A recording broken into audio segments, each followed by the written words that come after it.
दोस्तों आज हम लोग PT 365 का जो पॉलिटी का जो बुक है उसको हम लोग यहाँ रीड करेंगे। चलिए शुरू करते हैं। ये विषय सूची है, बहुत ज़्यादा आर्टिकल नहीं है, ये 89 पेज तक दिख रहे हैं, यानी 90 पेज हैं पूरे। चलिए सबसे पहले संविधान से संबंधित जो भी मुद्दे हैं उनको यहाँ पे हम लोग देखते हैं। संविधान से संबंधित मुद्दे, मूल ढांचे का सिद्धांत सुर्खियों में क्यों। हाल ही में ऐतिहासिक केशवानंद भारती निर्णय 1973 के 50 वर्ष पूरे हुए हैं। गौरतलब है कि इस वाद से जुड़े निर्णय में सुप्रीम कोर्ट द्वारा मूल ढांचे के सिद्धांत को प्रतिपादित किया गया था। केशवानंद भारती वाद 1973 के बारे में यह वाद केरल सरकार के विरुद्ध दायर एक याचिका से संबंधित था। केरल भूमि सुधार अधिनियम 1963 के तहत केरल सरकार द्वारा जमींदारों और मठों के पास मौजूद भूमि का अधिग्रहण करने का निर्णय लिया गया था। राज्य सरकार ने इस निर्णय को केशवानंद भारती बनाम केरल राज्यवाद में चुनौती दी गई थी। इस याचिका में राज्य सरकार पर भारतीय संविधान के अनुच्छेद 25, 26 और 31 में निहित मूल अधिकारों के अतिक्रमण का आरोप लगाया गया था। इस वाद की सुनवाई 13 न्यायाधीशों की एक पीठ द्वारा की गई थी। यह सुप्रीम कोर्ट में गठित अब तक की सबसे बड़ी पीठ है। इस वाद से जुड़े कुछ मुख्य प्रावधान, मूल ढांचे के सिद्धांत को प्रतिपादित किया गया। सुप्रीम कोर्ट ने अपने निर्णय में 24वें संविधान संशोधन की वैधता को बरकरार रखा था।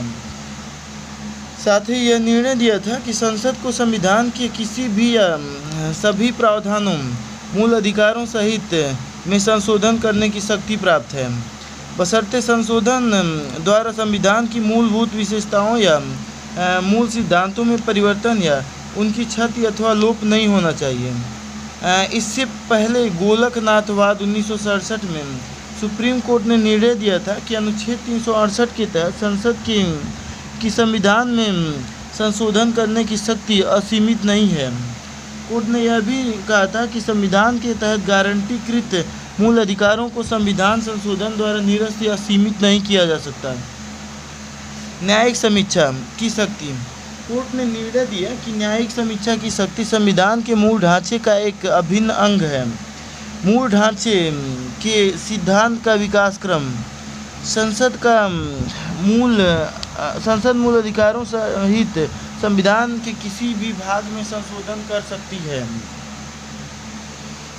A.K. गोपालनवाद 1950 और शंकरी प्रसादवाद 1951 और सज्जन सिंहवाद 1965 में कहा गया था। 24वां संविधान संशोधन अधिनियम में संविधान संशोधन अनुच्छेद 13 के अधीन विधि नहीं है, इसलिए संसद संविधान के किसी भी भाग में संशोधन कर सकती है। 25वां संविधान संशोधन अधिनियम धारा 2 के तहत उचित मुआवजे के साथ संपत्ति के मूल अधिकार में कटौती की गई है। धारा 3 के तहत नीति निर्देशक तत्वों को मूल अधिकारों पर प्राथमिकता दी गई है। अनुच्छेद 39B और 39C के लिए न्यायिक समीक्षा की शक्ति को समाप्त किया गया है। ये 24वां 25वां संविधान संशोधन में गोलकनाथवाद 1967 और फिर 71 में नागरिकों के मौलिक अधिकार, गोलकनाथवाद 1967 में अनुच्छेद 368 ने संसद को संशोधन की शक्ति प्रदान नहीं की है। संसद द्वारा मूल अधिकारों में संशोधन नहीं किया जा सकता, ये गोलकनाथवाद में कहा गया है। और 1971 में नागरिकों के मौलिक अधिकार सीमित हैं, संसद संविधान के किसी भी भाग में संशोधन कर सकती है, कहा गया 71 में। फिर 1973 में केशवानंद भारती में भी इसकी पुष्टि की गई। अन्य निर्णय,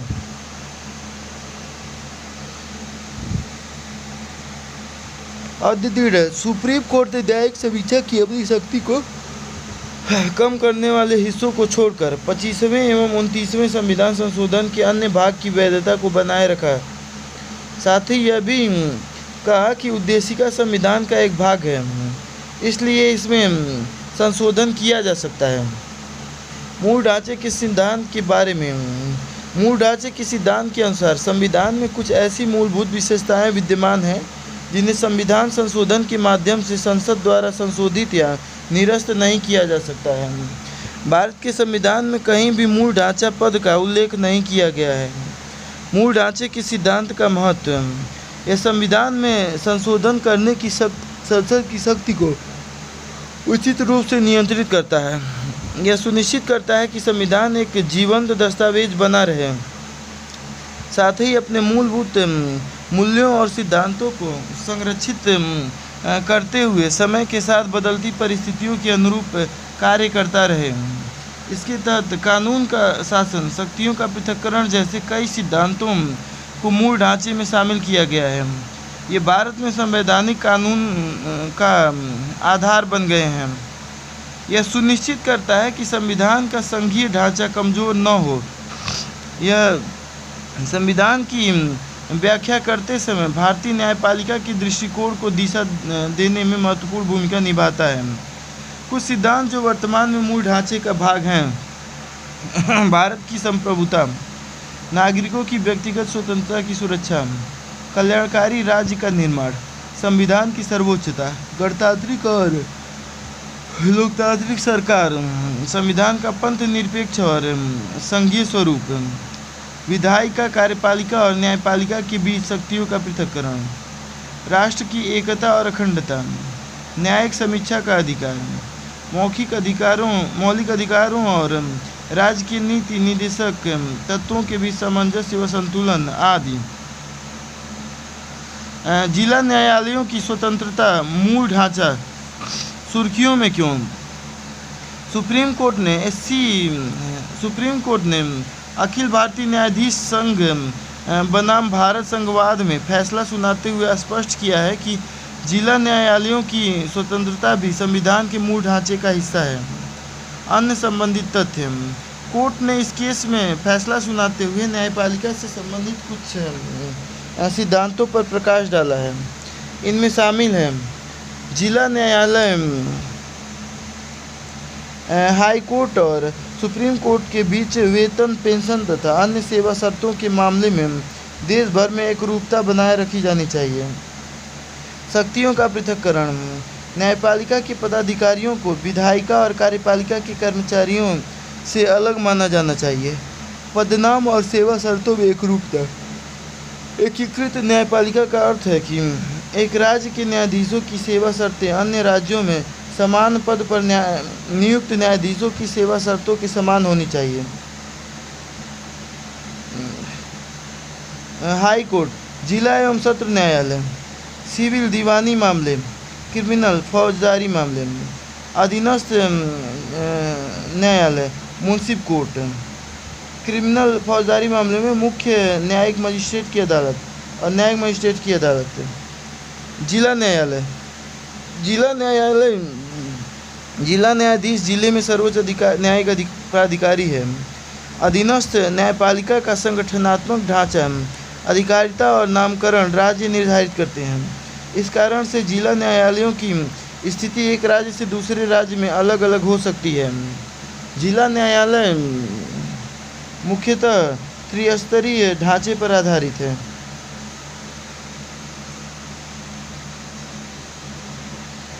जिला न्यायाधीशों की नियुक्ति, पदस्थापन, पोस्टिंग और पदोन्नति हाई कोर्ट के परामर्श से राज्य का राज्यपाल करता है। अनुच्छेद 370 का निरसन। सुर्खियों में क्यों? अनुच्छेद 370। सुप्रीम कोर्ट की संविधान पीठ ने सर्वसम्मति से अनुच्छेद 370 को निरस्त करने के केंद्र सरकार के फैसले को बरकरार रखा है। गौरतलब है कि 2019 में केंद्र सरकार ने अनुच्छेद 370 के तहत जम्मू कश्मीर की विशेष दर्जे की स्थिति को समाप्त कर दिया था। अन्य संबंधित तथ्य। 5 अगस्त 2019 को राष्ट्रपति ने संविधान जम्मू और कश्मीर पर लागू आदेश 2019 जारी किया था। इस आदेश में कहा गया था कि भारतीय संविधान के प्रावधान बिना किसी अपवाद के जम्मू और कश्मीर राज्य में भी लागू होंगे। इसके अलावा संसद ने जम्मू और कश्मीर पुनर्गठन अधिनियम 2019 को भी पारित कर लागू किया था। इसके तहत जम्मू और कश्मीर राज्य को निम्नलिखित 2 केंद्र शासित प्रदेशों यूटीज में विभाजित कर दिया गया। जम्मू और कश्मीर तथा लद्दाख। याचिकाकर्ताओं ने संघ की इस कार्यवाही की संवैधानिकता की सुप्रीम कोर्ट में चुनौती दी थी। सुप्रीम कोर्ट का निर्णय। सुप्रीम कोर्ट ने अगस्त 2019 में जारी राष्ट्रपति की उद्घोषणा को बरकरार रखते हुए कहा कि 1947 में जम्मू कश्मीर के भारत में विलय के बाद उसकी स्वयं की कोई संप्रभुता नहीं रह गई थी। सुप्रीम कोर्ट ने कहा कि अनुच्छेद 370 संविधान में एक अस्थायी व संक्रमणकालीन प्रावधान था। कोर्ट ने कहा कि संसद किसी भी राज्य में उसका कोई राज्य क्षेत्र अलग करके उसे केंद्र शासित प्रदेश बना सकती है।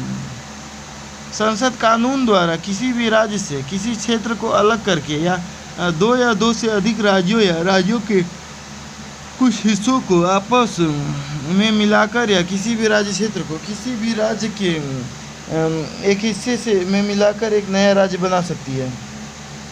संविधान के अनुच्छेद 3 के स्पष्टीकरण 1 के अनुसार अनुच्छेद 3A में प्रयुक्त शब्द राज्य में केंद्र शासित प्रदेश भी शामिल है। सुप्रीम कोर्ट ने SR ब्रह्मई मामले पर दिए अपने फैसले को भी दोहराया। उसने कहा कि राज्य में आपातकाल या राष्ट्रपति शासन के दौरान राष्ट्रपति की कार्यवाही न्यायिक समीक्षा के दायरे में आती है। अनुच्छेद 370 एक ऐतिहासिक परिदृश्य विलय पत्र।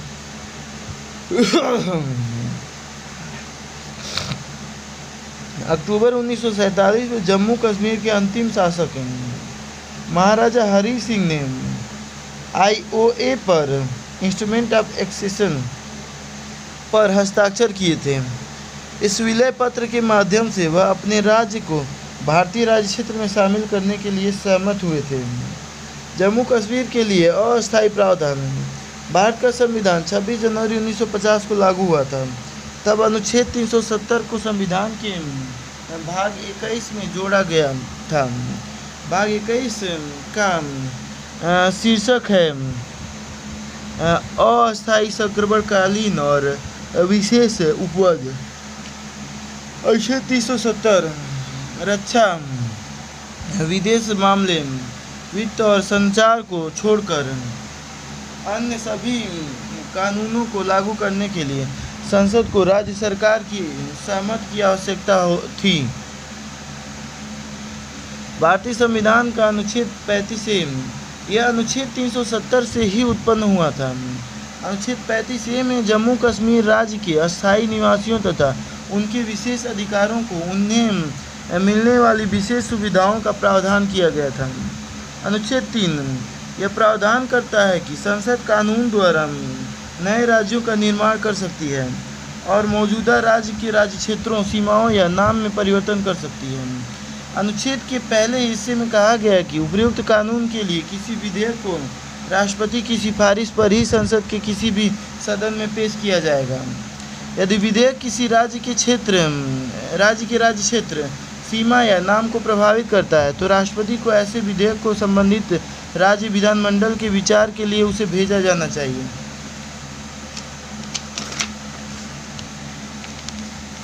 राष्ट्रीय राजधानी क्षेत्र दिल्ली सरकार संशोधन अधिनियम 2023। सुर्खियों में क्यों? हाल ही में संसद द्वारा पारित किए गए राष्ट्रीय राजधानी क्षेत्र दिल्ली सरकार NCTD संशोधन विधेयक 2023 को राष्ट्रपति से अनुमोदन प्राप्त हो गया है। अब यह विधेयक अधिनियम बन गया है।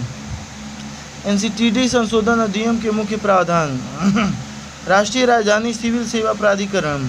इस अधिनियम में NCCSA के गठन का प्रावधान किया गया है। इसका उद्देश्य सेवाओं से संबंधित कुछ मामलों जैसे ट्रांसफ़र, पोस्टिंग, विजिलेंस एवं अन्य महत्वपूर्ण मामले पर दिल्ली के लेफ्टिनेंट गवर्नर को सिफारिशें करना है।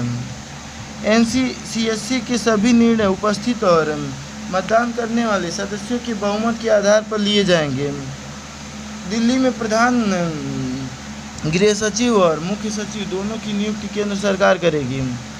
लेफ्टिनेंट गवर्नर की शक्तियाँ। ऐसे मामले जिनमें लेफ्टिनेंट गवर्नर पूर्णतः अपने विवेक से कार्य कर सकता है निम्नलिखित है। ऐसे मामले जो दिल्ली विधानसभा की विधायी क्षमता से बाहर है किंतु उन्हें लेफ्टिनेंट गवर्नर को सौंपा गया है, या ऐसे मामले जहां लेफ्टिनेंट गवर्नर को कोई न्यायिक या अर्ध न्यायिक कार्य करने की आवश्यकता होती है। लेफ्टिनेंट गवर्नर को प्रमुखता। यह कानून लेफ्टिनेंट गवर्नर के विवेकाधिकार का विस्तार करता है। इसके तहत वह NCCSA की सिफारिशों को स्वीकार कर सकता है या उन्हें पुनर्विचार के लिए वापस भेज सकता है। लेफ्टिनेंट गवर्नर और NCCSA के बीच मतभेद होने की स्थिति में लेफ्टिनेंट गवर्नर का निर्णय अंतिम होगा। मंत्रियों द्वारा मामलों का निपटान। कुछ विशेष मामलों में आदेश जारी करने से पहले दिल्ली सरकार के मंत्रियों को मुख्यमंत्री और मुख्य सचिव के माध्यम से उन मामलों को लेफ्टिनेंट गवर्नर की राय हेतु उसकी समझ प्रस्तुत करना होगा। ये मामले निम्नलिखित से संबंधित हो सकते हैं। दिल्ली में शांति व्यवस्था। दिल्ली सरकार और केंद्र सरकार, सुप्रीम कोर्ट या अन्य राज्य सरकारों के बीच संबंध, विधानसभा सत्र को बुलाना, सत्रावसान एवं विघटन तथा ऐसे मामले जिन पर लेफ्टिनेंट गवर्नर को अपने विवेकाधिकार से आदेश देना है। NCCSA की संरचना। अध्यक्ष दिल्ली का मुख्यमंत्री, सदस्य सचिव दिल्ली सरकार का प्रधान गृह सचिव, सदस्य दिल्ली सरकार का मुख्य सचिव। दिल्ली सरकार के प्रशासन का विकास। 1951 इसे भाग C का राज्य बनाया गया। 1952 निर्वाचित मुख्यमंत्री के साथ विधानसभा का सृजन किया गया। 1956 राज्य पुनर्गठन अधिनियम के तहत दिल्ली को UT का दर्जा दिया गया। 66 दिल्ली को सीमित प्रतिनिधि सरकार प्रदान करने के लिए दिल्ली प्रशासनिक अधिनियम पारित किया गया। 1991 69वां संविधान संशोधन और GNCTD अधिनियम 1991 पारित किए गए। 2021 GNCTD संशोधन अधिनियम 2021 पारित किया गया। राष्ट्रीय राजधानी क्षेत्र दिल्ली का शासन व्यवस्था केंद्र शासित प्रदेश UT के रूप में वर्गीकरण। राज्य पुनर्गठन अधिनियम 1956 के तहत दिल्ली को एक UT के रूप में वर्गीकृत किया गया। ज्ञातव्य है कि केंद्र शासित प्रदेशों के प्रशासन का प्रावधान संविधान के अनुच्छेद 239 के तहत किया गया है। इस अनुच्छेद में यह उल्लेख किया गया है कि UTs का प्रशासन सीधे राष्ट्रपति या राष्ट्रपति द्वारा नियुक्त प्रशासक द्वारा किया जाएगा। विशेष दर्जा। S. बालकृष्णन समिति की सिफारिशों के बाद 69वें संविधान संशोधन अधिनियम 1991 द्वारा दिल्ली को विशेष दर्जा प्रदान किया गया था। साथ ही इसे राष्ट्रीय राजधानी क्षेत्र दिल्ली के रूप में नामित किया गया था। इस संशोधन द्वारा संविधान में अनुच्छेद 239A को जोड़ा गया और दिल्ली को विधानसभा एवं मंत्रिपरिषद से युक्त एक केंद्र शासित प्रदेश बनाया गया। उपराज्यपाल को दिल्ली के प्रशासक के रूप में नामित किया गया। वह दिल्ली सरकार की मंत्रिपरिषद की सहायता और परामर्श से कार्य करता है। दिल्ली विधानसभा की शक्तियाँ। दिल्ली विधानसभा के पास पुलिस, लोक व्यवस्था और भूमि को छोड़कर राज्य सूची एवं समवर्ती सूची के विषय पर कानून बनाने की शक्ति है। संसद दिल्ली से संबंधित राज्य और समवर्ती सूची के सभी विषयों पर कानून बना सकती है। GNCTD अधिनियम। दिल्ली राष्ट्रीय राजधानी राज्य क्षेत्र शासन अधिनियम 1991 के तहत दिल्ली विधानसभा और दिल्ली सरकार के कामकाज के लिए रूपरेखा तैयार की गई है। Preventive detention. सुर्खियों में क्यों? हाल ही में सुप्रीम कोर्ट ने निर्णय देते हुए कहा है कि प्रिवेंटिव डिटेंशन निवारक निरोध का केवल असाधारण परिस्थितियों में ही उपयोग किया जाना चाहिए। प्रिवेंटिव डिटेंशन के बारे में। प्रिवेंटिव डिटेंशन का अर्थ है अपराध करने से पहले ही किसी ऐसे व्यक्ति को हिरासत में लेना जो कानून और व्यवस्था के समक्ष खतरा उत्पन्न कर सकता है। ऐसा व्यक्ति अभी तक कोई अपराध नहीं किया होता है, लेकिन प्राधिकारियों को लगता है कि वह ऐसा कर सकता है। ऐसे में व्यक्ति द्वारा भविष्य में किसी अपराध को अंजाम देने से रोकने हेतु उसे डिटेन किया जाता है। इसके तहत व्यक्ति को बिना कोई मुकदमा चलाए हिरासत में रखा जाता है। भारत का संविधान अनुच्छेद 22(1) और 22(2) के तहत गिरफ्तारी तथा हिरासत से सुरक्षा प्रदान करता है। प्रिवेंटिव डिटेंशन कानूनों के तहत गिरफ्तार या हिरासत में लिए गए व्यक्ति पर संविधान के प्रावधान लागू नहीं होते हैं। अनुच्छेद 22(3) संसद को भारत की रक्षा, विदेशी मामलों और सुरक्षा से जुड़े मामलों के लिए प्रिवेंटिव डिटेंशन संबंधी कानून बनाने का अनन्य प्राधिकार प्राप्त है। राज्य की सुरक्षा, लोक व्यवस्था को बनाए रखने तथा आपूर्ति और सेवाओं के रखरखाव से संबंधित मामलों के लिए संसद के साथ साथ राज्य विधानमंडल भी कानून बना सकता है। निम्नलिखित कुछ कानून हैं जिनमें प्रिवेंटिव डिटेंशन के प्रावधान किए गए हैं। दंड प्रक्रिया संहिता, narcotic drugs and psychotropic substance act 1985, गैर कानूनी गतिविधियां अधिनियम, रोकथाम अधिनियम आदि। प्रिवेंटिव डिटेंशन से संबंधित संवैधानिक प्रावधान। अनुच्छेद 22 का 1, किसी भी व्यक्ति को गिरफ्तारी के कारणों की जानकारी दिए बिना उसे कस्टडी में रखकर डिटेन नहीं किया जा सकता या अपनी रुचि के वकील से परामर्श करने या बचाव कराने के अधिकार से वंचित नहीं किया जा सकता है। अनुच्छेद 22(2), प्रत्येक व्यक्ति जिसे गिरफ्तार किया गया है या कस्टडी में रखकर डिटेन किया गया है उसे ऐसी गिरफ्तारी की 24 घंटे के भीतर मजिस्ट्रेट के समक्ष पेश किया जाएगा।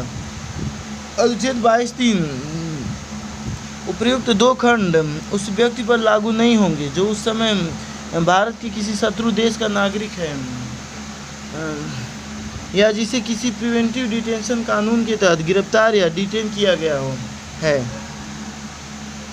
अनुच्छेद 22(4), किसी भी व्यक्ति को 3 महीने से अधिक की अवधि के लिए डिटेन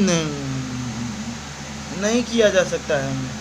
हालांकि सलाहकारी बोर्ड यह पुष्टि कर दे कि इस तरह की डिटेंशन के लिए पर्याप्त कारण मौजूद है तो किसी व्यक्ति को 3 महीने से अधिक के लिए डिटेन किया जा सकता है।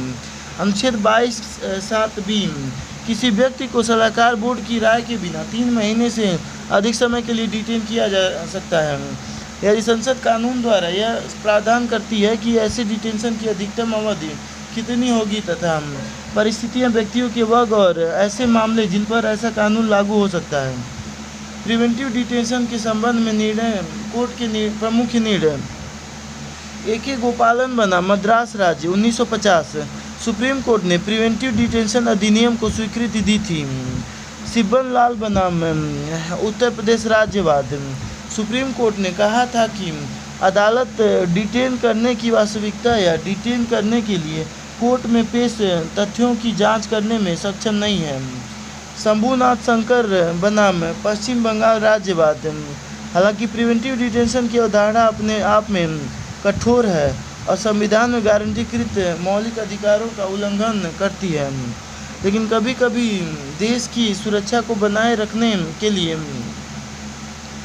राज्य द्वारा इस तरह के अत्यधिक कठोर कदम उठाने आवश्यक होते हैं। व्यक्तित्व अधिकार सुर्खियों में क्यों? हाल ही में दिल्ली हाई कोर्ट ने बॉलीवुड के प्रसिद्ध अभिनेता के व्यक्तित्व अधिकारों को किसी तीसरे पक्ष द्वारा दुरुपयोग किए जाने से संरक्षण प्रदान किया है। व्यक्तित्व अधिकार के बारे में, व्यक्तित्व अधिकार से तात्पर्य किसी व्यक्ति के निजता अधिकार या संपत्ति के अधिकार के तहत अपने व्यक्तित्व की रक्षा करने के अधिकार से है।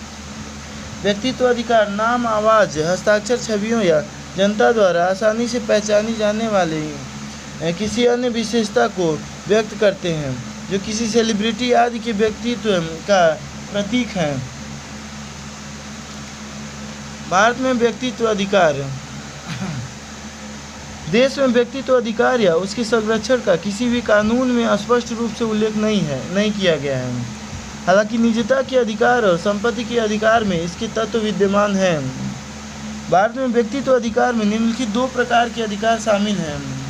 पब्लिसिटी का अधिकार, राइट ऑफ पब्लिसिटी, यह किसी व्यक्ति की छवि एवं अन्य विशेषताओं को बिना उसकी अनुमति या संविदात्मक मुआवजे के व्यावसायिक रूप से दुरुपयोग होने से बचाने के अधिकार से संबंधित है। या ट्रेडमार्क्स अधिनियम 1999 और कॉपीराइट अधिनियम 1957 जैसे कानूनों द्वारा शासित होता है। निजता का अधिकार, राइट टू प्राइवेसी, इसमें किसी व्यक्तित्व को बिना उसकी अनुमति के सार्वजनिक रूप से प्रदर्शित न करने का अधिकार शामिल है।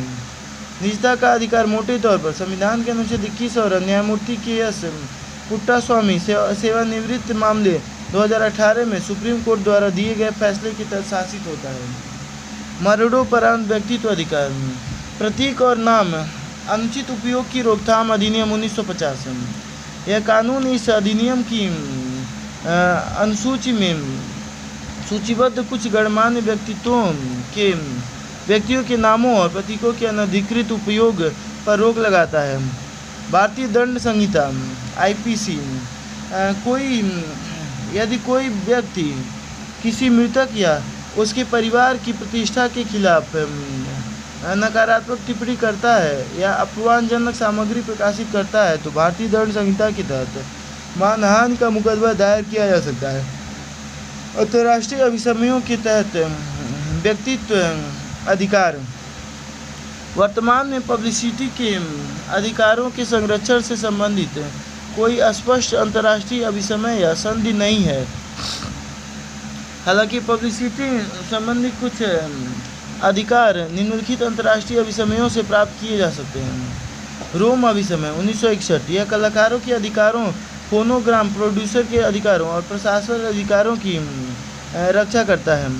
बौद्धिक संपदा अधिकार की व्यापार संबंधी पहलू, ट्रिप्स समझौता 1994, यह समझौता फोनोग्राम प्रोड्यूसर व लाइव प्रदर्शन करने वालों के कुछ अधिकारों और प्रसारण अधिकारों की रक्षा करता है। वीपो, प्रदर्शन और फोनोग्राम संधि, यह संधि विशेष रूप से डिजिटल परिवेश में कलाकारों और फोनोग्राम प्रोड्यूसर के अधिकारों की रक्षा करती है।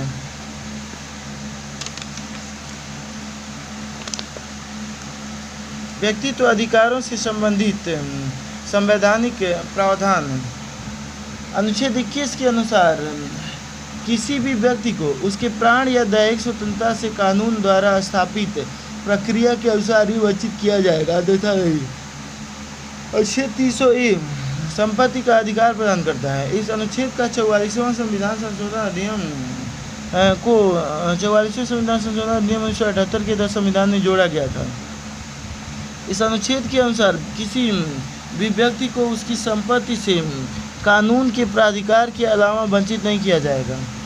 व्यक्तित्व अधिकारों से संबंधित न्यायिक निर्णय, दीपा जयकुमार बनाम AL विजयवाद 2019, मद्रास हाईकोर्ट ने निर्णय दिया कि किसी व्यक्ति की मृत्यु के साथ ही उसके व्यक्तित्व अधिकार भी समाप्त हो जाते हैं। इसके अलावा उस व्यक्ति के व्यक्तित्व अधिकार उसके कानूनी उत्तराधिकारियों को विरासत में नहीं मिल सकते हैं। साक्षी मलिक बनाम वेंकटेश्वर क्रिएशंस प्राइवेट लिमिटेड और अन्य वाद 2021, बॉम्बे हाई कोर्ट ने निर्णय दिया कि किसी अन्य व्यक्ति की छवि और विशेष रूप से उसकी निजी छवि का उसकी सहमति के बिना उपयोग करना गैर कानूनी है। हेट स्पीच सुर्खियों में क्यों? हेट स्पीच सुर्खियों में क्यों? हाल ही में सुप्रीम कोर्ट ने हितधारकों से हेट स्पीच की समस्या का अस्थायी समाधान खोजने के लिए आपस में सहयोग करने की आवश्यकता पर बल दिया। हेट स्पीच के बारे में, हेट स्पीच को भारत के किसी भी कानून के अंतर्गत परिभाषित नहीं किया गया है। हेट स्पीच आमतौर पर व्यक्तियों के एक समूह के खिलाफ घृणा को बढ़ाने वाला वक्तव्य होता है। हेट स्पीच को अभिव्यक्ति के विभिन्न रूपों में व्यक्त किया जा सकता है। इन रूपों में चित्र, कार्टून, मीम्स, वस्तुएं, हाव भाव और प्रतीक चिन्ह शामिल हैं। इसे ऑफलाइन या ऑनलाइन दोनों तरीकों से प्रसारित किया जा सकता है। भारत में हेट स्पीच को नियंत्रित करने वाले कानून, संवैधानिक प्रावधान, संविधान का अनुच्छेद 19(2) सभी नागरिकों को वाक और अभिव्यक्ति की स्वतंत्रता का अधिकार प्रदान करता है। हालांकि इस अधिकार पर अन्य बातों के साथ साथ लोक व्यवस्था, सदाचार या नैतिकता के संरक्षण हेतु युक्त निर्बंधन लगाए गए हैं। भारतीय न्याय संहिता 2023 धारा 196 धर्म, नस्ल, जन्म स्थान, निवास, भाषा आदि के आधार पर विविध समूहों के बीच शत्रुता को बढ़ावा देने को दंडित करती है।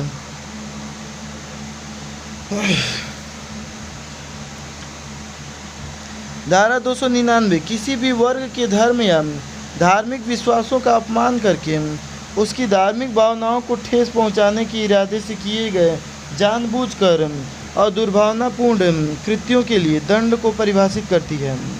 धारा 353(1) और 353(2) विभिन्न वर्गों के बीच लोक हानि व शत्रुता, घृणा व दुर्भावना पैदा करने वाले किसी भी कथन, अफवाह या रिपोर्ट के प्रकाशन या प्रसार के कार्य को दंडित करती है। लोक प्रतिनिधित्व अधिनियम 1951 अधिनियम की धारा 8 ऐसे व्यक्ति को चुनाव लड़ने से अयोग्य घोषित करती है जो वाक और अभिव्यक्ति की स्वतंत्रता के अधिकार का गलत उपयोग करने का दोषी पाया जाता है। धारा 123 3A और धारा 125 निर्वाचन के संबंध में धर्म, मूल, वंश, जाति, समुदाय या भाषा के आधार पर शत्रुता फैलाने वाली गतिविधियों को एक भ्रष्ट चुनावी आचरण मानती है। साथ ही इन गतिविधियों को प्रतिबंधित भी करती है।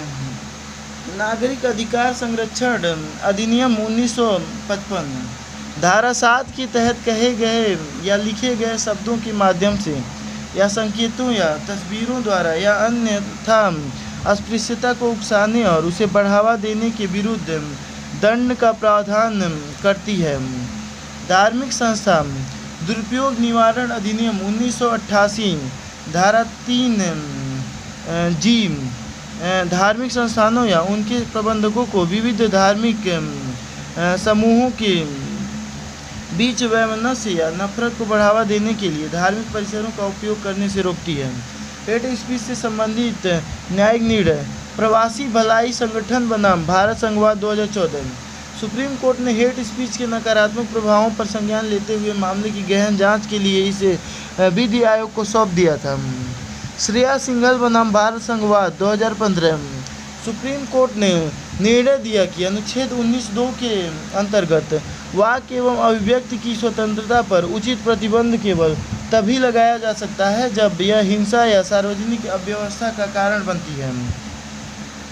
अमीश देवगन बनाम भारत संघवाद 2020 इस वाद में सुप्रीम कोर्ट ने माना कि फ्री स्पीच यानी कि स्वतंत्र अभिव्यक्ति और हेट स्पीच के बीच अंतर करना महत्वपूर्ण है। साथ ही कोर्ट ने फ्री स्पीच के प्रतिस्पर्धी हितों को संतुलित करने तथा घृणा और सांप्रदायिक असामंजस्य के प्रसार को रोकने की आवश्यकता को रेखांकित किया है। उपासना स्थल अधिनियम 1991 सुर्खियों में क्यों? हाल ही में सुप्रीम कोर्ट ने कहा है कि वह उपासना स्थल अधिनियम के तहत विवादित धार्मिक स्थलों से संबंधित मामलों की सुनवाई करने से अन्य अदालतों को रोकने का आदेश नहीं दे सकता। उपासना स्थल विशेष उपबंध अधिनियम 1991 के बारे में यह अधिनियम घोषित करता है कि किसी भी उपासना स्थल का धार्मिक चरित्र वही रहेगा जो 15 अगस्त 1947 को था। इसमें कहा गया है कि कोई भी व्यक्ति किसी भी धार्मिक संप्रदाय के उपासना स्थल को किसी अलग संप्रदाय या उसके किसी दूसरे वर्ग में परिवर्तित नहीं करेगा। यह अधिनियम राज्य पर प्रत्येक उपासना स्थल के धार्मिक चरित्र को बनाए रखने जैसा कि स्वतंत्रता के समय मौजूद था का सकारात्मक दायित्व भी डालता है। यह घोषणा करता है कि उपासना स्थल के स्वरूप को परिवर्तित करने के संबंध में सभी मुकदमे, अपील या कोई अन्य कार्यवाही जो 15 अगस्त 1947 को किसी भी अदालत या प्राधिकरण के समक्ष लंबित है, कानून लागू होते ही समाप्त हो जाएंगे।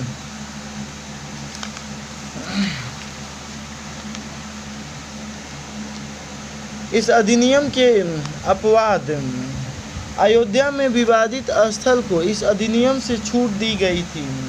इसके अलावा यह अधिनियम प्राचीन स्मारक एवं पुरातत्वीय स्थल और अवशेष अधिनियम 1958 के अंतर्गत आने वाले स्मारकों व पुरातत्वीय स्थलों पर लागू नहीं होता। कोई भी विवाद जिसका अंतिम रूप से निपटारा या निस्तारण हो गया हो, वे मामले भी इसमें शामिल नहीं हैं जो पहले ही निपट चुके हैं या सुलझ गए हैं, और ऐसे किसी स्थल का कोई रूपांतरण जिसे पूर्व रजामंदी से किया गया हो, यह भी अधिनियम के दायरे में नहीं आएगा।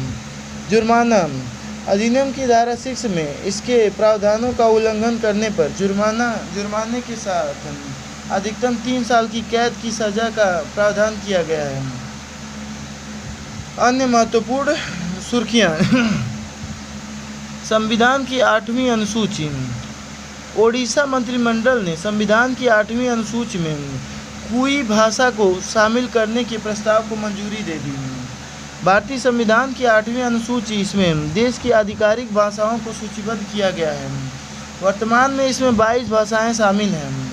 मूल संविधान में 14 भाषाएं सूचीबद्ध थीं और बाकी भाषाओं को बाद में जोड़ा गया है। सिंधी भाषा को 1967 में और कोंकणी, मणिपुरी एवं नेपाली को 1992 71वें संविधान संशोधन अधिनियम में इस सूची में शामिल किया गया था।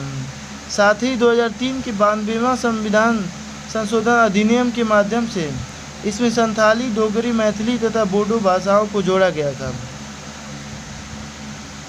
किसी भाषा को संविधान की 8वीं अनुसूची में शामिल होने से प्राप्त होने वाले लाभ। भाषा के विकास के लिए सरकार से सहयोग प्राप्त होता है। साहित्य अकादमी से मान्यता मिलती है। साथ ही इस भाषा की पुस्तकों का व्यापक स्तर पर अनुवाद किया जाता है। राज्य विधानसभा और संसद में बहस के दौरान इसका उपयोग किया जा सकता है। अखिल भारतीय प्रतियोगी परीक्षाओं में इसका उपयोग किया जा सकता है। आरबीआई द्वारा भारतीय नोटों पर अंकित भाषाओं में इसे भी शामिल किया जा सकता है, कर लिया जाता है। संविधान की 9वीं अनुसूची इसे प्रथम संविधान संशोधन 1951 द्वारा संविधान में शामिल किया गया था। इसके लिए संविधान में अनुच्छेद 31B को जोड़ा गया था। 9वीं अनुसूची में शामिल केंद्रीय और राज्य कानूनों को मौलिक अधिकारों के उल्लंघन के आधार पर अदालतों में चुनौती नहीं दी जा सकती है। हालांकि सुप्रीम कोर्ट ने IR कोएल्हो बनाम तमिलनाडु राज्य 2007 मामले में फैसला सुनाया था कि 24 अप्रैल 1973 के बाद इस अनुसूची में शामिल किए गए कानूनों की न्यायिक समीक्षा पुनर्विलोकन की जा सकती है। इस प्रकार के कानूनों को न्यायालय के समक्ष चुनौती दी जा सकती है यदि वे संविधान के अनुच्छेद 14, 19 और 21 के तहत गारंटीकृत मूल अधिकारों या संविधान के मूल ढांचे का उल्लंघन करते हैं। चुप रहने का अधिकार right to silence. Supreme Court ने स्पष्ट किया है कि सभी आरोपियों को चुप रहने का अधिकार है और जांचकर्ता उन्हें बोलने या अपराध स्वीकार करने के लिए मजबूर नहीं कर सकते हैं। चुप रहने का अधिकार अनुच्छेद 20(3) में निहित है। इस अनुच्छेद के अनुसार किसी को भी अपने खिलाफ साक्षी बनने के लिए मजबूर नहीं किया जा सकता है। हालांकि यह संरक्षण केवल आपराधिक कार्यवाही तक ही सीमित है। जिस व्यक्ति से सीमा शुल्क अधिनियम 1962 या विदेशी मुद्रा प्रबंधन अधिनियम 1999 के तहत पूछताछ की जा रही हो, उसे यह अधिकार उपलब्ध नहीं है। इसका कारण यह है कि वह व्यक्ति किसी अपराध का अभियुक्त नहीं होता है और वह वकील रखने का हकदार भी नहीं है। दद्दिदी सत्यार्थी बनाम PL दानी मामले में सुप्रीम कोर्ट ने कहा था कि किसी व्यक्ति को पुलिस स्टेशन की सीमा के भीतर किसी सवाल का जवाब देने के लिए मजबूर करना अनुच्छेद 20(3) का उल्लंघन हो सकता है। निजी क्षेत्र में स्थानीय लोगों के लिए आरक्षण। पंजाब और हरियाणा हाई कोर्ट ने हरियाणा राज्य स्थानीय उम्मीदवारों को रोजगार अधिनियम 2020 को रद्द किया। गौरतलब है कि इस अधिनियम के तहत निजी क्षेत्र में 30,000 रुपये से कम मासिक वेतन वाली नौकरियों में हरियाणा के स्थानीय लोगों को 75% आरक्षण दिया गया था। इस कोर्ट ने इस अधिनियम को असंवैधानिक घोषित किया है। न्यायालय के अनुसार यह अधिनियम भारत के संविधान के भाग 3 मौलिक अधिकार का उल्लंघन करता है। कोर्ट ने अपने फैसले में यह भी कहा कि यह अधिनियम संवैधानिक नैतिकता का भी उल्लंघन करता है। संवैधानिक नैतिकता का तात्पर्य संविधान के मौलिक सिद्धांतों के पालन से है। न्यायालय ने कहा कि एक राज्य इस तथ्य के आधार पर बाहरी व्यक्तियों के साथ भेदभाव नहीं कर सकता कि वे उस राज्य से संबंधित नहीं हैं। यह नकारात्मक भेदभाव है। आंध्र प्रदेश 2019 जैसे कुछ अन्य राज्यों ने भी इसी तरह के कानून बनाए थे। अफर्मेटिव एक्शन से तात्पर्य सकारात्मक कार्यवाही पक्षपात से है। इसे अमेरिका में कुछ विशेष पहचान वाले व्यक्तियों के खिलाफ पक्षपात के ऐतिहासिक प्रतिरूप से निपटने के लिए उपयोग में लाया गया था। इसके तहत अमेरिका के कॉलेजों और विश्वविद्यालयों में अश्वेत, हिस्पैनिक तथा अन्य अल्पसंख्यक छात्रों के प्रतिनिधित्व को बढ़ाया जाता है। भारत में आरक्षण अफर्मेटिव एक्शन का एक उदाहरण है। इसके माध्यम से ऐतिहासिक रूप से वंचित समूहों का शिक्षा, नौकरियों, सरकारी योजनाओं, छात्रवृत्ति और राजनीति में प्रतिनिधित्व बढ़ाया जाता है। संविधान के अनुच्छेद 15(4) और 16(4) सरकार को आरक्षण से संबंधित प्रावधान करने की अनुमति देते हैं। सुप्रीम कोर्ट ने इंदिरा साहनीवाद में रोजगार एवं शिक्षा दोनों में ओबीसी, एससी और एसटी के लिए आरक्षण पर 50% की सीमा तय की थी। रंगनाथ मिश्रा आयोग के बारे में इसे आधिकारिक तौर पर धार्मिक और भाषाई अल्पसंख्यकों के लिए राष्ट्रीय आयोग के रूप में जाना जाता है। इसका गठन देश में भाषाई और धार्मिक अल्पसंख्यकों से संबंधित अलग अलग मुद्दों को रेखांकित करने के लिए किया गया था। आयोग की रिपोर्ट 2007 में यह सिफारिश की गई थी कि अनुसूचित जाति का दर्जा पूरी तरह से धर्म से अलग कर देना चाहिए। साथ ही इसे अनुसूचित जनजातियों की तरह धर्म तटस्थ बनाया जाना चाहिए। इसने इस्लाम और ईसाई धर्म अपनाने वाले दलितों को अनुसूचित जाति का दर्जा प्राप्त करने की अनुमति देने की सिफारिश की थी।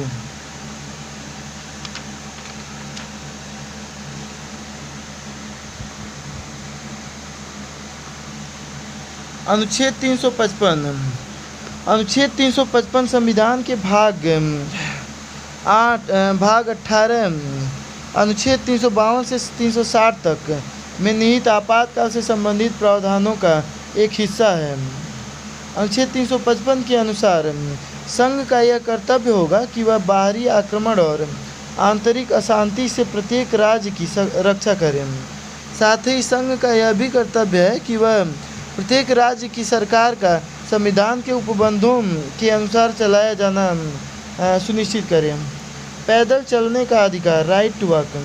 पंजाब पैदल चलने के अधिकार को लागू करने वाला देश का पहला राज्य बन गया है। यह अधिकार NHAI सहित सड़क स्वामित्व वाली सभी एजेंसियों के लिए सड़क पर फुटपाथ और साइकिल ट्रैक की सुविधा प्रदान करना अनिवार्य बनाता है।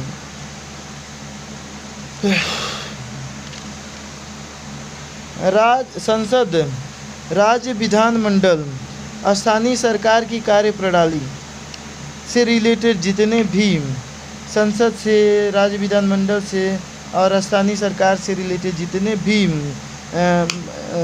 आर्टिकल हैं वो इनमें हम लोग कवर करेंगे। यहाँ पे पहला जो है अविश्वास प्रस्ताव संसद से है रिलेटेड, आप समझ सकते हैं। सुर्खियों में क्यों? संसद के मानसून सत्र में केंद्र सरकार के खिलाफ अविश्वास प्रस्ताव लाया गया था। अविश्वास प्रस्ताव के बारे में, अविश्वास प्रस्ताव यह एक विधायी प्रस्ताव है। इसे केवल लोकसभा में ही पेश किया जाता है। इसके द्वारा विपक्ष सरकार के बहुमत और शासन करने की क्षमता को चुनौती दे सकता है। संसदीय लोकतंत्र में कोई सरकार तभी सत्ता में रह सकती है जब उसके पास प्रत्यक्ष रूप से निर्वाचित सदन अर्थात लोकसभा में बहुमत हो। इसका अर्थ है कि यदि अविश्वास प्रस्ताव पारित हो जाता है तो मौजूदा सरकार गिर जाती है। अविश्वास प्रस्ताव केवल लोकसभा में उस सदन के किसी सांसद द्वारा ही लाया जा सकता है। संवैधानिक अनुच्छेद लोकसभा में कार्य संचालन के नियम। अनुच्छेद 75(3) भारतीय संविधान के इस अनुच्छेद में उल्लेख है कि मंत्रिपरिषद लोकसभा के प्रति सामूहिक रूप से उत्तरदायी होगी।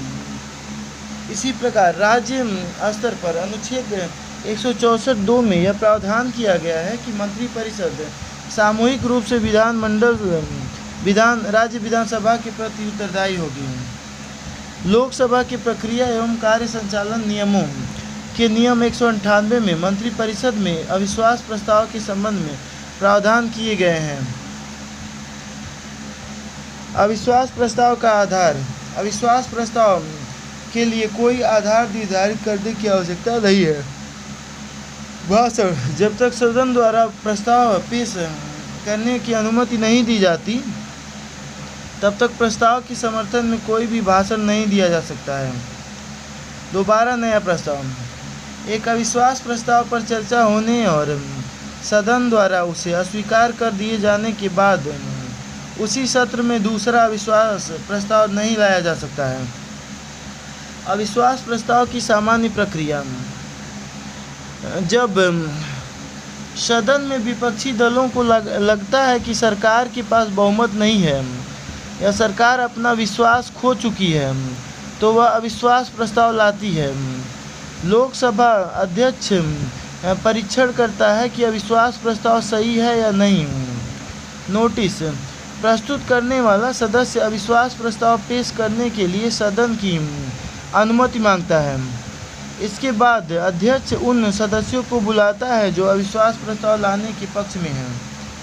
यदि कम से कम 50 सदस्य अविश्वास प्रस्ताव लाने के पक्ष में सहमति व्यक्त करते हैं तो अध्यक्ष इस सदन में पेश करने की अनुमति देता है। अध्यक्ष की अनुमति मिलने की तारीख से 10 दिनों के भीतर सदन में अविश्वास प्रस्ताव पर चर्चा की जाती है। कानून निर्माताओं के संसदीय विशेषाधिकार। सुर्खियों में क्यों। हाल ही में सुप्रीम कोर्ट ने भारत के मुख्य न्यायाधीश की अध्यक्षता में 7 न्यायाधीशों की एक संविधान पीठ का गठन किया है। यह पीठ पी.वी. नरसिम्हा राव वाद 1998 में 5 न्यायाधीशों की संविधान पीठ द्वारा दिए गए निर्णय पर पुनर्विचार करेगी। अन्य संबंधित तथ्य। गौरतलब है कि पी.वी. नरसिम्हा राव वाद 1998 में सुप्रीम कोर्ट द्वारा दिया गया निर्णय झारखंड मुक्ति मोर्चा रिश्वत मामले 1993 से जुड़ा हुआ है। ज्ञातव्य है कि 1993 में नरसिम्हा राव सरकार ने अविश्वास प्रस्ताव से बचने के लिए कथित तौर पर सभी दलों के कई सांसदों को रिश्वत दी थी। निर्णय के अनुसार संविधान के अनुच्छेद 105 के 2 और 194(2) के तहत सांसद व विधायक को प्राप्त कानूनी उन्मुक्ति संसद व विधानमंडल में किसी भी भाषण या मत के लिए रिश्वत के आरोप में आपराधिक मुकदमे से भी संरक्षण प्रदान करती है। संसदीय विशेषाधिकारों के बारे में। संसदीय विशेषाधिकार विधायिका के सदस्यों को प्राप्त कानूनी प्रतिरक्षा है। इनके तहत कानून निर्माताओं को उनके विधायी कर्तव्यों के दौरान किए गए कुछ कृत्यों या दिए गए बयानों के लिए सिविल या दंडनीय दायित्वों से सुरक्षा प्रदान की जाती है।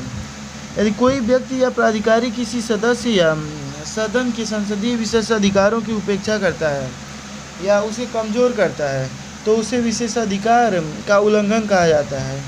यहाँ यह ध्यान दिया जाना चाहिए कि संसद ने अभी तक सभी विशेषाधिकारों को विस्तृत रूप से संहिताबद्ध करने के लिए कोई विशेष कानून नहीं बनाया है। केवल संसद को ही यह सुनिश्चित करने का अधिकार है कि सदन के विशेषाधिकारों का उल्लंघन या सदन की अवमानना हुई है अथवा नहीं। किसी भी न्यायालय को यह शक्ति नहीं सौंपी गई है। सदन का कोई भी सदस्य सभापति या अध्यक्ष की सहमति से विशेषाधिकार हनन से जुड़ा प्रश्न उठा सकता है। संसदीय विशेषाधिकारों को बनाए रखने के लिए तर्क। सांसदों या विधायकों की अभिव्यक्ति की स्वतंत्रता सुनिश्चित करना ताकि वे किसी कानूनी परिणाम के डर के बिना अपनी बात रख सकें। संसदीय सत्रों में सांसदों की उपस्थिति सुनिश्चित करना, विधायिका के अधिकार व गरिमा को बनाए रखना, बिना किसी हस्तक्षेप के दोनों सदनों के स्वतंत्र और प्रभावी कामकाज के लिए विशेषाधिकार निम्नलिखित स्रोतों पर आधारित है। संवैधानिक प्रावधान। अनुच्छेद 105 संसद के दोनों सदनों और उसके सदस्यों तथा समितियों की शक्तियों और विशेषाधिकारों से संबंधित है। 105 194 राज्य विधानमंडलों के सदस्यों और उनके सदस्यों तथा समितियों की शक्तियों, विशेषाधिकारों एवं उन्मुक्तियों की रूपरेखा का प्रावधान करता है। अनुच्छेद 105 इसमें प्रावधान किया गया है कि कोई भी सांसद संसद के किसी भी सदन के प्राधिकार के तहत प्रकाशित किसी भी प्रतिवेदन, पत्र, मतपत्र या कार्रवाई के संबंध में उत्तरदायी नहीं होगा। अनुच्छेद 194(2) के तहत राज्य के विधानमंडल के सदस्यों के लिए भी समान प्रावधान किए गए हैं। संसद में बोलने की स्वतंत्रता। अनुच्छेद 105(2) के अनुसार संसद में या उसकी किसी समिति में संसद के सदस्य द्वारा कही गई किसी बात या दिए गए किसी मत के संबंध में उसके खिलाफ किसी न्यायालय में कोई कार्रवाई नहीं की जाएगी। विशेषाधिकार समिति यह एक अस्थायी समिति है। यह समिति संसद के दोनों सदनों में गठित होती है। लोकसभा से संबंधित समिति में 15 सदस्य होते हैं, जबकि राज्यसभा से संबंधित समिति में 10 सदस्य होते हैं। लोकसभा से इस समिति के सदस्यों को लोकसभा अध्यक्ष नामित करता है, जबकि राज्यसभा से समिति के सदस्यों को राज्यसभा का सभापति नामित करता है। मुख्य कार्य सदन के पीठासीन अधिकारी द्वारा इसे भेजे जाने वाले सदन या सदस्यों के विशेषाधिकारों के उल्लंघन से जुड़े प्रश्नों की जांच करना।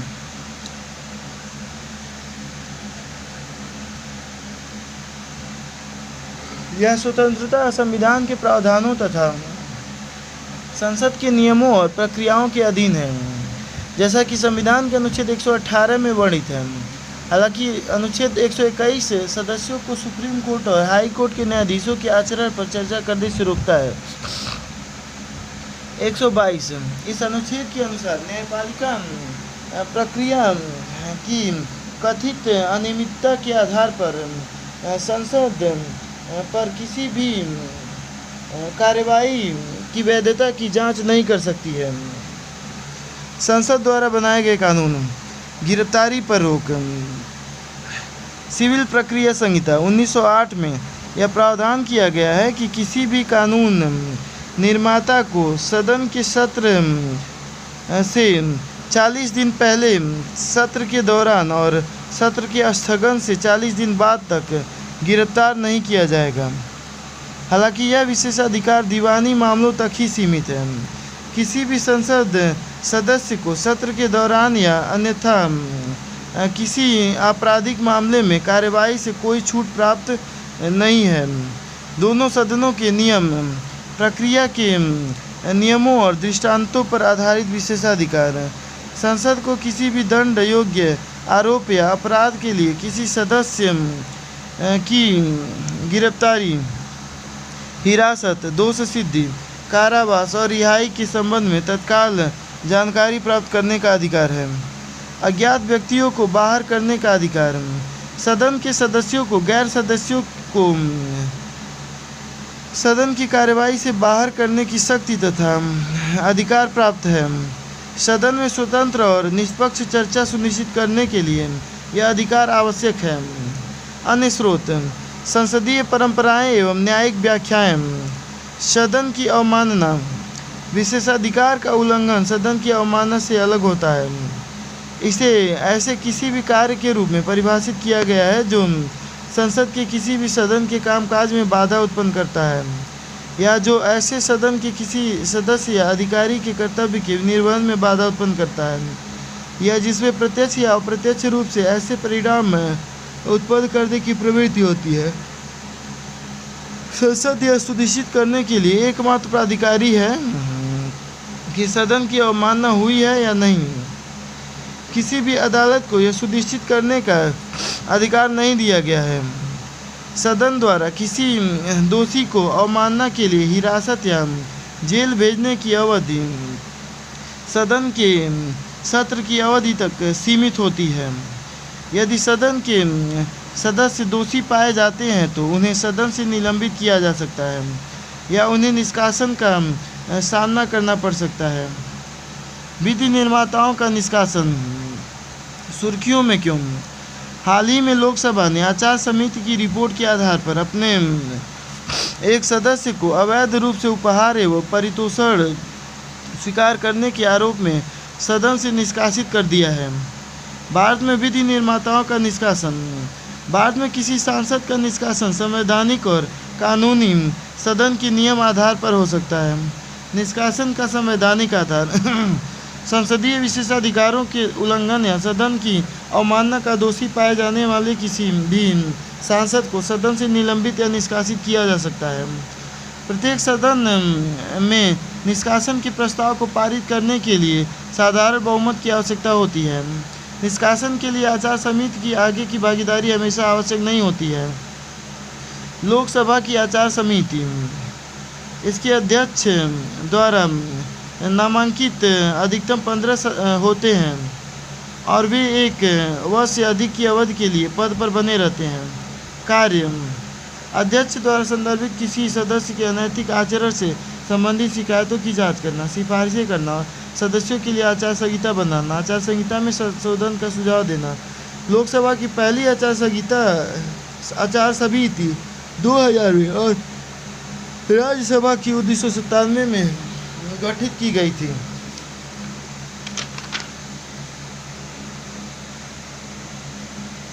सांसदों के निलंबन एवं निष्कासन का कानूनी आधार सदन की सुचारू कार्यवाही सुनिश्चित करने और व्यवस्था बनाए रखने के लिए सदन का पीठासीन अधिकारी लोकसभा अध्यक्ष और राज्यसभा सभापति किसी भी सदस्य को सदन से बाहर जाने का आदेश दे सकते हैं। अत्यधिक कदाचार के मामलों में सदन सदस्यता के लिए अयोग्य व्यक्तियों से सदन को मुक्त करने हेतु किसी भी सदस्य को निष्कासित कर सकता है। लोकसभा और राज्यसभा में निलंबन से संबंधित प्रक्रिया तथा कार्य संचालन के नियम। लोकसभा में नियम 373 यदि लोकसभा अध्यक्ष को यह लगता है कि किसी सदस्य का व्यवहार अव्यवस्थापूर्ण है तो वह उस सदस्य को तत्काल सदन से बाहर चले जाने का निर्देश दे सकता है। वह सदस्य उस दिन की शेष बैठक के समय तक सदन में अनुपस्थित रहेगा। नियम 374 अध्यक्ष जरूरी समझौते समझते हुए उस सदस्य का नाम ले सकता है जो अध्यक्ष के प्राधिकार की उपेक्षा कर रहा है या जानबूझकर सदन के कार्य में बाधा उत्पन्न कर रहा है।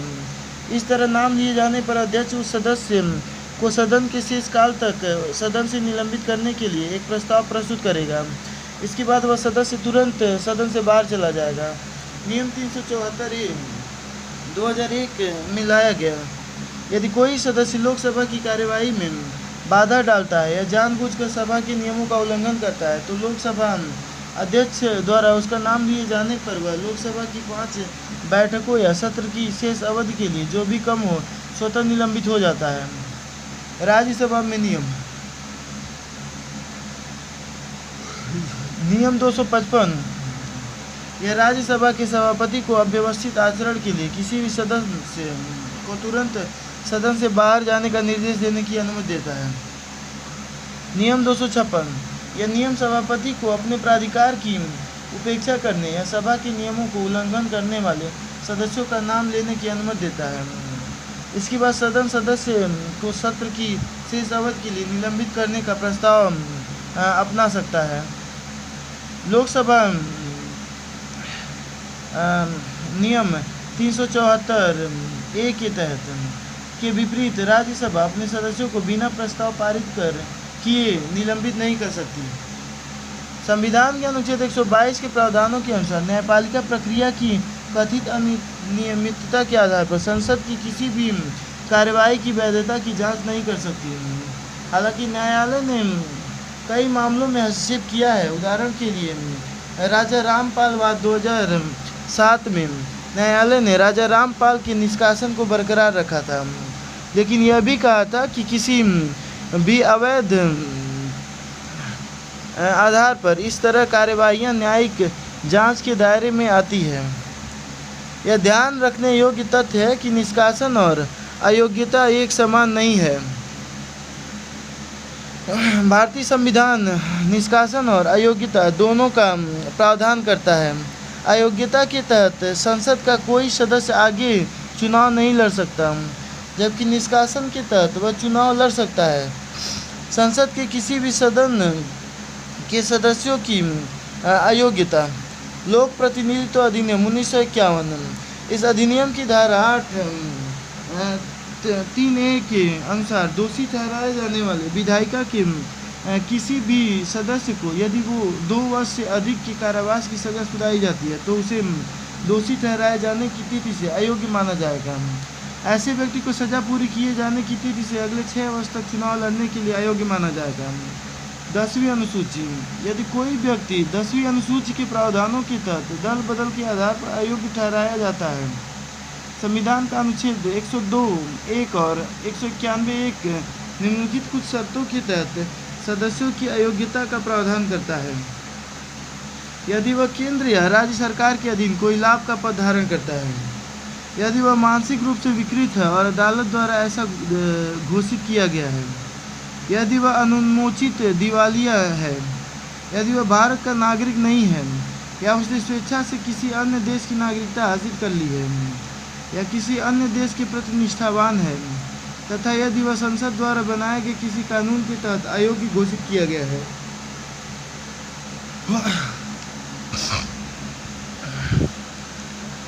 दल बदल रोधी कानून सुर्खियों में क्यों? महाराष्ट्र विधानसभा के अध्यक्ष ने दल बदल विरोधी कानून के तहत विधायकों को अयोग्य ठहराने की मांग वाली सभी याचिकाएं खारिज कर दी। दल बदल क्या है? इसे 92वें संशोधन अधिनियम 1985 के माध्यम से 10वीं अनुसूची में शामिल किया गया था।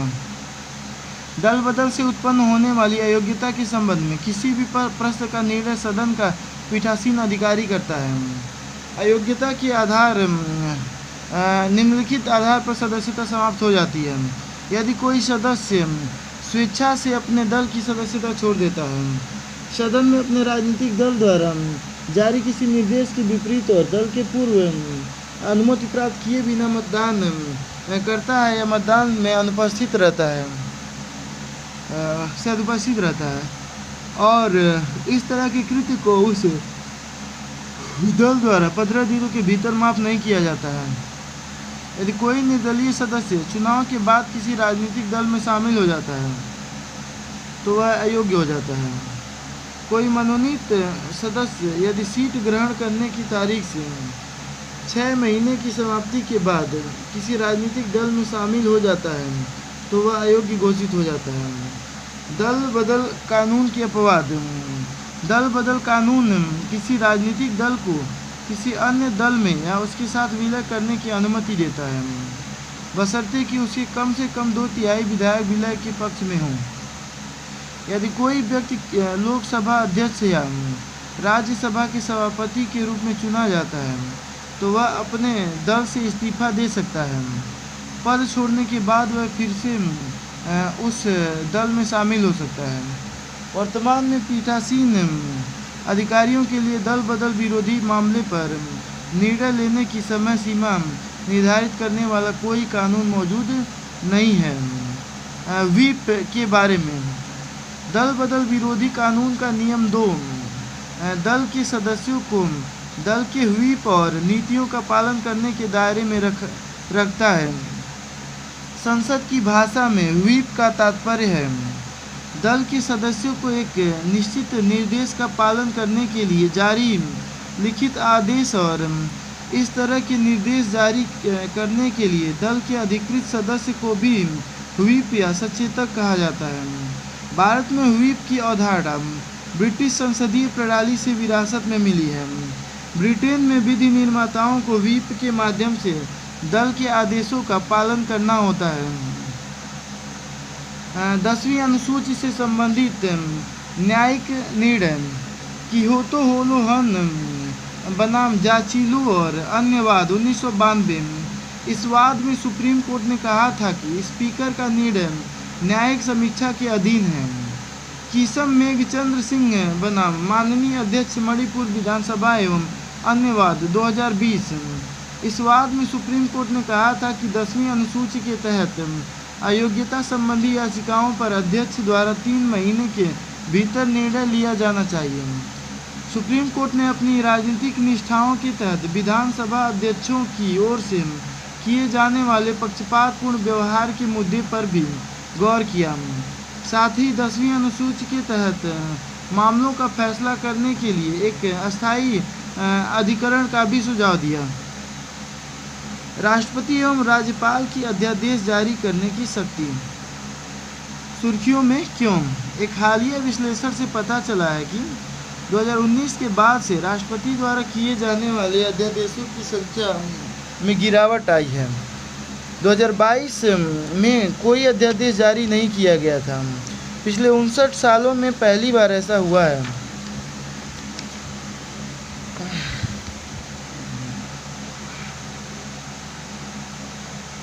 राष्ट्रपति और राज्यपाल की अध्यादेश जारी करने की शक्ति। जब केंद्र या राज्य सरकारें विधायिका की स्वीकृति के बिना कोई कानून बनाती हैं तो उसे अध्यादेश कहा जाता है। संसद या राज्य विधानमंडल के दोनों सदनों में से किसी एक के सत्र जहां केवल विधानसभा है वहां केवल विधानसभा का सत्र में नहीं होने पर अध्यादेश जारी किया जा सकता है। दूसरे शब्दों में अध्यादेश एक अस्थायी प्रावधान है। यह तब जारी किया जा सकता है जब संसद सत्र में नहीं होती है। अध्यादेश जारी करने का प्रावधान भारतीय परिषद अधिनियम 1861 है, भारत शासन अधिनियम 1909 और भारत शासन अधिनियम 1935 में भी था। संविधान के अनुच्छेद 123 और अनुच्छेद 213 में अध्यादेश संबंधी उपबंध किए गए हैं। अनुच्छेद 123 राष्ट्रपति को संसद के विश्रांति काल जब दोनों सदनों के सत्र न चल रहे हों के दौरान अध्यादेश जारी करने का अधिकार देता है। इसी प्रकार अनुच्छेद 213 राज्यपाल को अध्यादेश जारी करने की शक्ति देता है। अध्यादेशों की शक्ति और प्रभाव विधायिका द्वारा पारित करने कानून के समान ही होती है, हालांकि ये कानून अस्थायी प्रकृति के होते हैं। अध्यादेश सदन के अगले सत्र के शुरू होने की तिथि से 6 सप्ताह तक ही वैध रहता है। यदि दोनों सदन अलग अलग तिथियों पर अपने सत्र शुरू करते हैं तो उन तिथियों में से बाद की तिथि को प्रभावी माना जाएगा।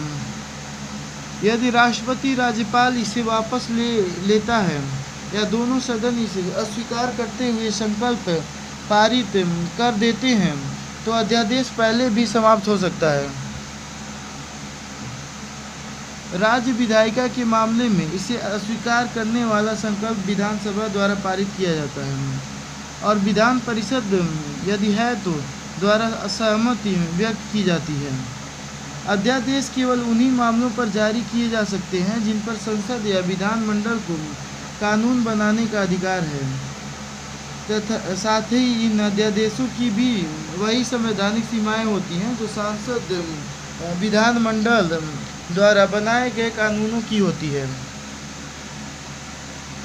हालांकि किसी राज्य का राज्यपाल निम्नलिखित मामलों में राष्ट्रपति के निर्देश के बिना अध्यादेश जारी नहीं कर सकता है।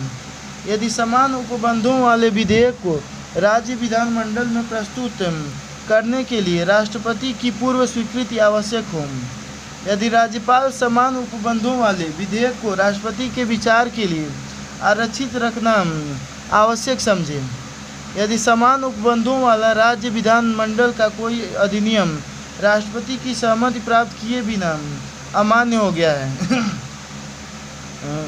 अध्यादेश के संदर्भ में महत्वपूर्ण न्यायिक निर्णय। आरसी कूपर बनाम भारतीय संघवाद 1970। इस वाद में शीर्ष अदालत ने कहा था कि राष्ट्रपति के फैसले को इस आधार पर चुनौती दी जा सकती है कि तत्काल कार्रवाई की आवश्यकता नहीं है। साथ ही अगर अध्यादेश को मुख्य रूप से विधायिका में बहस और चर्चा से बचने के लिए पारित किया गया है तो भी उसे चुनौती दी जा सकती है। डीसी वाधवा बनाम बिहार राज्यवाद 1987। इस वाद में न्यायालय ने कहा था कि अध्यादेश जारी करने के लिए कार्यपालिका को विधायी शक्ति का उपयोग केवल असाधारण परिस्थितियों में ही किया जाना चाहिए। इसका विधायिका की कानून बनाने की शक्ति के विकल्प के रूप में प्रयोग नहीं किया जाना चाहिए। कृष्ण कुमार सिंह बनाम बिहार राज्यवाद 1994। इस वाद में राष्ट्रपति न्यायालय ने माना था कि अध्यादेश जारी करते समय अनुच्छेद 123 के तहत राष्ट्रपति और अनुच्छेद 213 के तहत राज्यपाल की संतुष्टि या शक्ति का दुरुपयोग न्यायिक समीक्षा के अधीन है। संसद का सचिवालय सुर्खियों में क्यों? भारतीय संसद के गठन के 75 वर्ष पूरे हो चुके हैं।